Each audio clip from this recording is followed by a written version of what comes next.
is the beast from Hollywood East, Michael the Hammer Mulligan.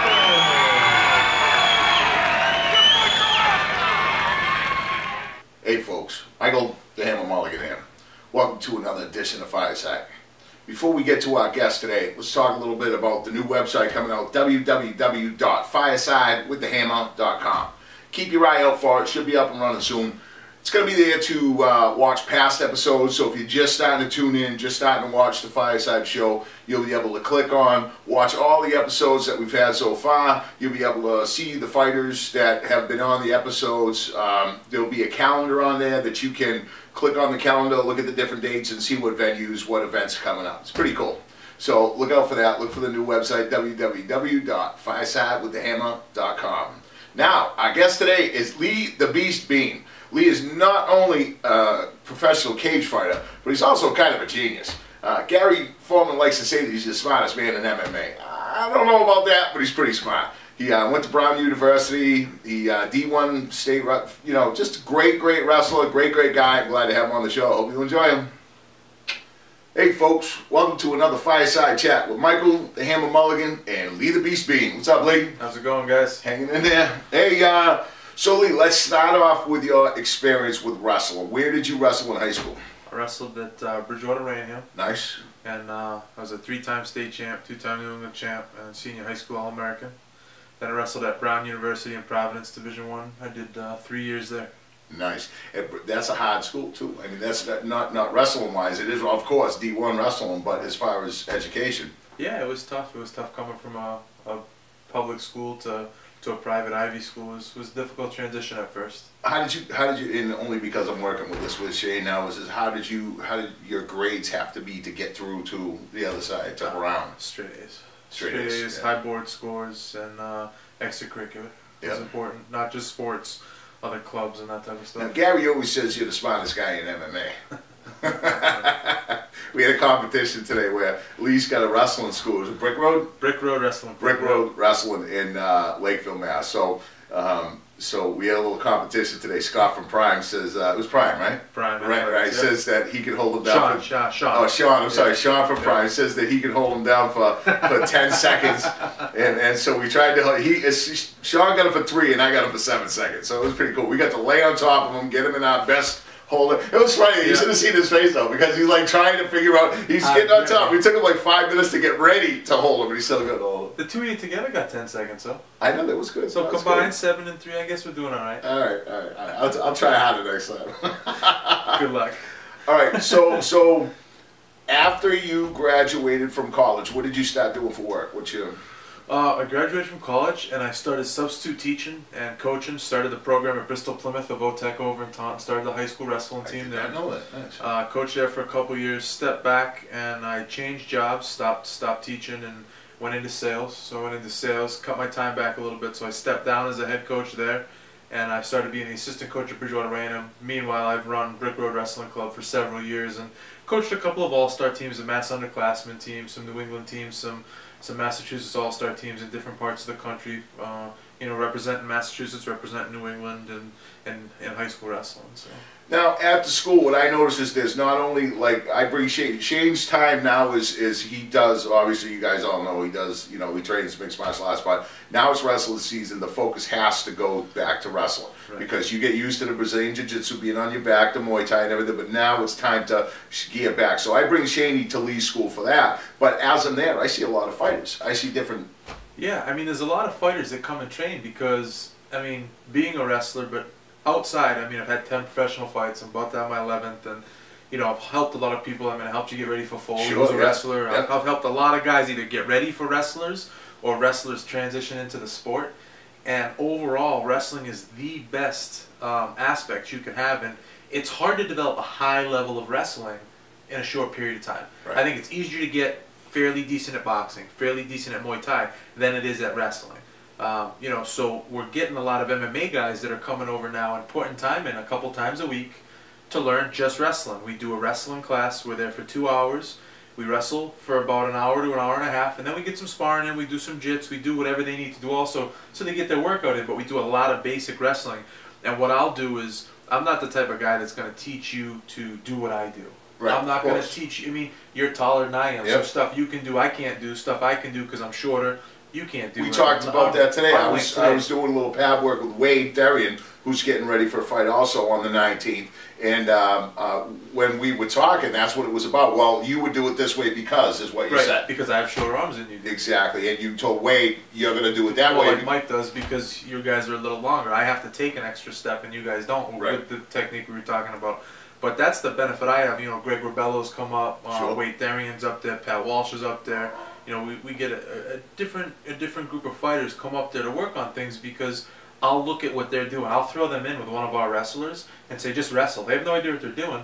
They're using what they've learned in MMA, what they've learned in jiu-jitsu to try and wrestle with high school kids or the college kids that are in there working out. And I can see the small adjustments they need to make, and then we just make a small adjustment or two every day, and that makes a huge difference. They come back the next week and they say, well, it worked. It worked. So those guys aren't going to go win a wrestling tournament No. within the next year or something like that. But what it's going to do is it's just going to help. I'll give you for instance. When I was training for my second fight with Foley, the first fight, he ankle pick, he'd take me down and lay on me for 3 rounds.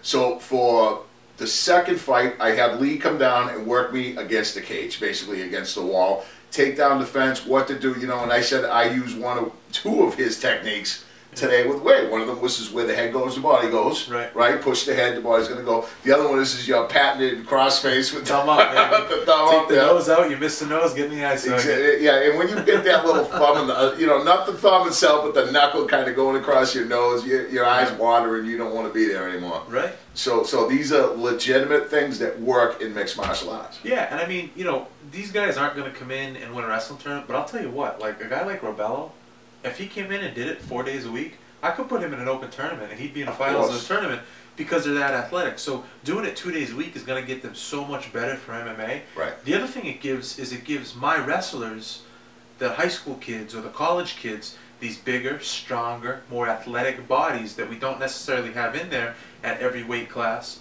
that they can work with, but they're not going to get killed because they don't know what they're doing yet. Right. So it's twofold. I'm helping the fighters, but it also benefits the kids that are there. It's confidence also because they're rolling with these big guys. Right. That's nice. So it is definitely, I see it kind of, it's broken up into kind of almost 2 pieces, which is nice too, because you do have your strict wrestling school kind of over here for those kids, because Lee, as a wrestler himself, knows what they have to go through to get ready for that first week. Right, of, like the conditioning at the end of today. Oh, was it good? It was. We did a bunch of different drills and some carries and body weight stuff. You know, no weights, no bands, none of that. But it was all using your partner to carry and to run and to and then some like sprints and all body weight stuff. So yeah, beautiful. So anyway, so he doesn't get them too much involved with, you know, he doesn't, the kids that are there to wrestle, they're going to wrestle. They're not going to do the MMA, you know, unless they want to, but that's a different thing. Right now, if you need to get your kid into a school to get them ready, this is kind of one of the places to go. Do you got a website or anything? How do they get a hold of you? We're working on a website. The easiest way is call me, 508-843-5721. You know, or you can email LeeBean@hotmail.com. Either one of those. We're working on a Brick Road Wrestling website as we speak. Should be up and running in the next couple of weeks. Or just come check it out. We're at 155 Millennium Drive. It's the Lakeport Industrial Complex.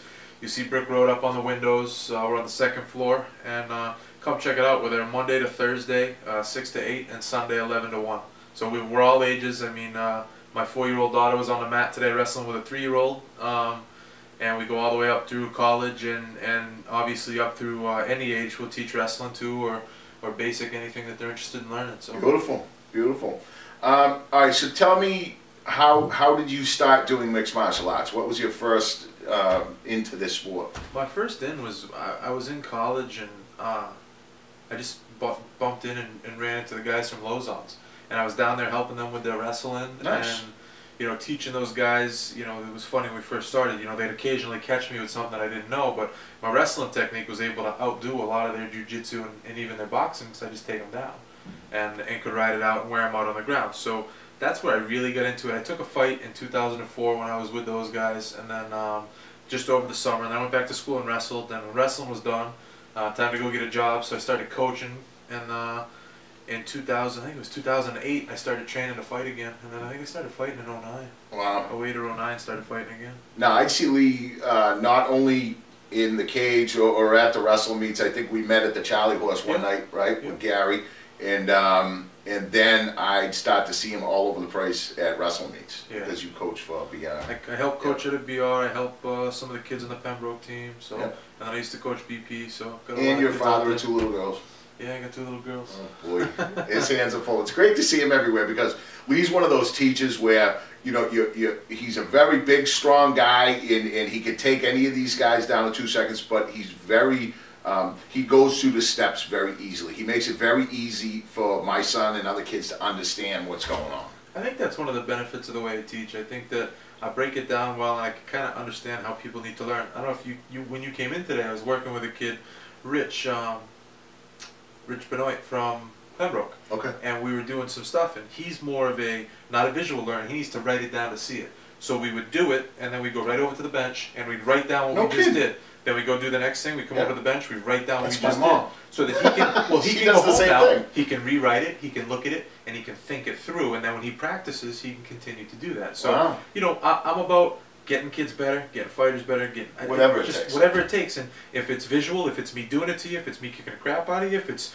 me letting you get the better of me, so you understand what's going on, I have no problem with any of that stuff. So it's really about just helping the people get to where they want to get. So you figure out how they learn best, and then you go that route. Yeah, and then it's really about making small adjustments every day. Everybody thinks you're going to learn, you know, I go in and I show my double leg. I've got a good double. Well, I've drilled it 10,000 times. Right. So kids think they're going to come in and they're going to hit a double after 100 times in one practice. No, you're not. Right. You'll be able to do it serviceable, but you're not going to do it to a high level until you've done it thousands of times. Right. So that's what I try and impress upon these kids is everyone just wants to go in and wrestle and wrestle and wrestle and wrestle. It's like if you go in and just spar and you don't do any technique, you're not going to get any better. You're just going to get beat up by the better guys. You got to work on your technique. So it's the same thing in wrestling, and that's the process that they're doing. And it's just making those small adjustments. So, you know, like with Shaney today, I was telling him he's doing a double. He's got one knee, but he's kind of up at the hip. Right. As soon as he brought his hand down to the other knee, made so much sense. Point, now he's not using as much energy. He's not having to pick the guy up, and there's no fight. Just driving the guy right down and putting himself in a better position. Yep. So just small adjustments like that, and that's how you get much better at a sport like wrestling, is making 1 or 2 small adjustments every time you work out. And I think that's what makes a teacher, because it's funny, I had Marky Delagrati on here, and we played him right after showing a clip of him teaching Shane some stuff. Yep. And it was just the subtlest little things. I remember going in, and Mark Delagrati would make these smaller, you know, Pat and Mike were great at what they did, you know, and they learned from Mark Delagrati. But then Mark would go in, and he would just make these small adjustments, and that would make it like 100% better. Yeah, I mean, it's really all about the small adjustments, because you can have all the great technique in the world, but if you're given a tell when you go to throw a punch, or you're, you know, one thing in wrestling especially that's a big difference is kids in their stance. You'll see them in their stance, their head will be here, they go to shoot, they drop to here, then they shoot. Right. They should be here to begin with, and should be changing just a tiny bit and shooting. So small adjustments like that can make all the difference in the world. Same thing with a punch. You go to throw your punch from here, you lift your elbow before you throw it, everybody in the world sees it. You come from here, you start tagging people. Exactly. Shandy said it last week. It was funny because when you walked over to him and you showed him, you sat there because you kept telling him to put your, you know, stand how you're going to fight and get your butt down and get your head down and look at him. And you showed him how to put his hands, how to put his leg forward, his other one back, and to put your head in line looking up. And he did it afterwards. He told me later on the way home, he goes, nobody's ever explained that to me. Yeah, I mean, it's the small things that get glazed over, especially with a high school program, because with a high school program like a South, right? Southside, great program. Mark's a great guy. Petro's a great guy. Yep. All the other assistants, great guys. The problem is, you got 100 kids on the team. Right. You got 30 freshmen that come in every year. They don't get the same type of time you're going to get at a club. And I think as a teacher, that you get, well, maybe not as a teacher so much as a layman or whatever, but you get so used to doing the same thing over and over, you almost expect that they already know it. Right, yeah, absolutely. You know, so you're trying to teach them a number 2 move when they don't even know the number 1 yet. Yeah, and that's one of the big benefits that kids have nowadays. I mean, when I was in school, there weren't really clubs to go and wrestle at. There's a couple of clubs now that these kids can go and get off-season work or pre-season work.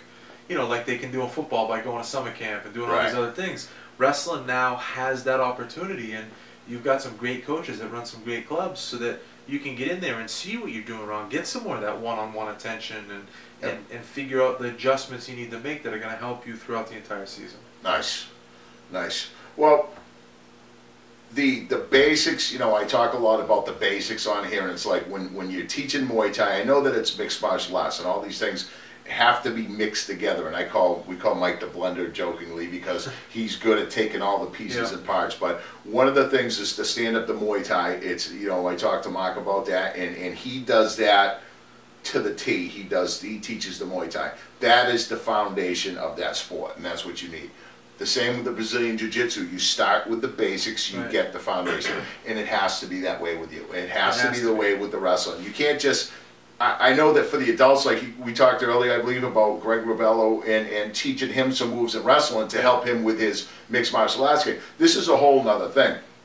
He's already a legit mixed martial arts fighter. He already has a basic knowledge of wrestling. Exactly, exactly. So what we're doing now is we're taking, like Shane, I call him the future because he's, to me, the future of mixed martial arts. You are adding all these individual pieces together. But if you don't know how each individual part works of the puzzle, you won't be able to fit it. Right, exactly. And it's tough with wrestling. I mean, you know, the first thing you gotta show kids, I tell these kids all the time, go home, go to YouTube and punch in Division I NCAA Finals 2010, 2011, and you're gonna see double leg, single leg, sprawl, all day long, wrist and a half, 2-on-1, stand up and sit out. You're not gonna see all these fancy, funky moves that they all want to learn and try. Right. You're going to see the basics, and at the high level, that's what works. Yep. You know, so that's the thing that we try to impress upon them from the start is let's work on the basics. Let's walk before we run.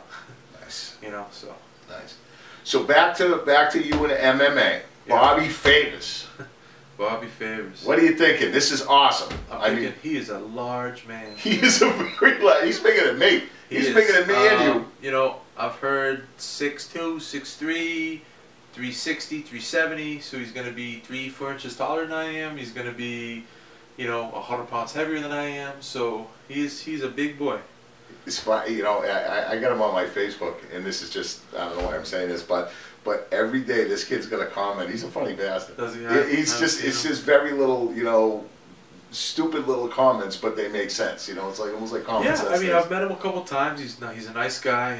No ill will towards him. Respect for him. Respect him before the fight. Respect him after the fight. Just not during the fight. So, all right. So I seen him on Galano. I seen him take Galano down, and it was kind of not to hack on anybody, but it was kind of because Galano made a mistake off the beginning. He went to shake hands and threw a punch off the shake. He's done that a couple times. Which is shady. He's done that a couple times. It's a shady thing, but he messed up because he got caught by doing that, and he ended up on his back flat by this 360 pound. Galano went to do that, and Bobby probably had seen that he'd done that before, and as soon as Galano went to do it, he just changed levels, pushed him in the cage, and took him down.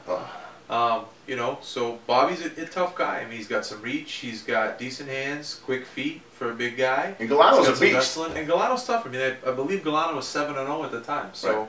So that's a tough fight. I saw him fight Diekman, and it was in the second round before Josh finished him, and Bobby landed some punches, moved his feet, and you know, I was so surprised with him because the size of that man to be able to move the way he did with Diekman, and he was very patient. He did not. That was the thing that I took away from that. That is a patient man because he's so big and he was so good, and he waited and waited, and maybe he waited too much. You know, he didn't let his hands fly as much as he probably need to with Josh, and you know. Bobby's gonna have his hands full. You know, I've really worked on my stand-up game. I can see from my last fight that, you know, with a knockout in the first round, all stand-up, no ground. So that was awesome. Really worked on that, and you know, my wrestling is top-notch as far as I'm concerned. So, you know, wherever the fight goes, I'm comfortable, and like I was telling you earlier, like I always say, I mean, it's going to end in a violent fashion, and it's going to be in the first round. So. And you will see that elsewhere on YouTube as well, I'm very sure. I think I heard you saying that to Linda, and she was a little shocked with that. I mean, everybody asks, so what's going to happen? And it's pretty simple. It's going to end in a violent fashion, and it's going to be the first round. I've had 10 pro fights. Yep. Never sat in a stool. So there you go. it's not happening November 19th either. Nice. All right, so November 19th at the Jungle PLEX in Plymouth, Massachusetts. Lee BEANE versus Bobby FAYVORS. We got a ton of other fights. I think there's 22 fights that night. Got a lot of probably 3 or 4 title fights. Yeah, we got, I know Frankie Sforza, South Shores fight, defended his title. Robbie Roberts is defending his title. Nice. You know, we've got, how many CFA guys? Oh, we got 4 CCFA guys fighting at least. 4 CCFA guys. Yep. We've got Doc Warman, and then Mike and John Tiano from Easton ABD. Bill Mahoney from South Shore Sport Fighting. We've got Pat Walsh, trains out of Y Crew, works with me a lot. He's fighting Wade Darien. Right? Artie Mullins. Mullins fighting. From Maine. Tyler King. And Big George. Yep. Tough as nails. So. George who, Pavlovas? Yeah, the one his elbow was like I thought he was fighting Artie. Who's he fighting now? I think they switched. I think it's Wade and Artie and Tyler and George. Oh, yeah. I gotcha. But CFX always puts on a good show. Gary Linda, that whole crew, Dave, and all the Foreman brothers. And, everyone puts on Kristen. And it's a fun night. It's almost like a carnival effect when you get into the place. It really is. Look, if you haven't been to a fight, this is a good fight to show up at. Go look on their website, cfx.com, find out more information that way, whatever. If you know a fighter, if you have a friend that's a fighter, somebody in it, talk to them. Just get involved, get behind your local fighter. That's the thing to do. Yeah, I mean, I think, at this level, for a lot of the fighters, it's a tough thing. Sponsorship's tough. I mean, they make money selling tickets. Yep. I mean, I've been lucky with some good sponsorship, Prime Athletics, Club Alex's, but make money selling tickets. Club Alex's, brother. Damn, do they show? What's that? Do they show? Do they show? Anything? Yeah. All right. Yeah. Club Alex's is fun. Great crew over there, great people. Prime Athletics, and have had other sponsors throughout the time, but ticket sales is the way that a lot of fighters can make some extra money, and contact your local fighter for information on that. Folks, thank you for coming to another Fireside Chat with Michael the Hammer Mulligan and Lee the Beast Bean. Thanks, guys. Thanks, Lee. Hey, folks, Michael the Hammer Mulligan here. I hope you enjoyed that episode. I did. We got a couple minutes left, so we're going to do a little bit of common sense. This is pretty short, so I'll make it brief. Listen, it is a holiday season. Everybody gets together with their family. They have a great time. Lots of alcohol involved. Just remember, just because the kids aren't drinking doesn't mean the alcohol isn't affecting them. Take it easy, folks. Don't drink too much. Don't drink and drive. Enjoy the holidays with your family. Thanks for coming to another Fireside Chat with Michael the Hammer Mulligan.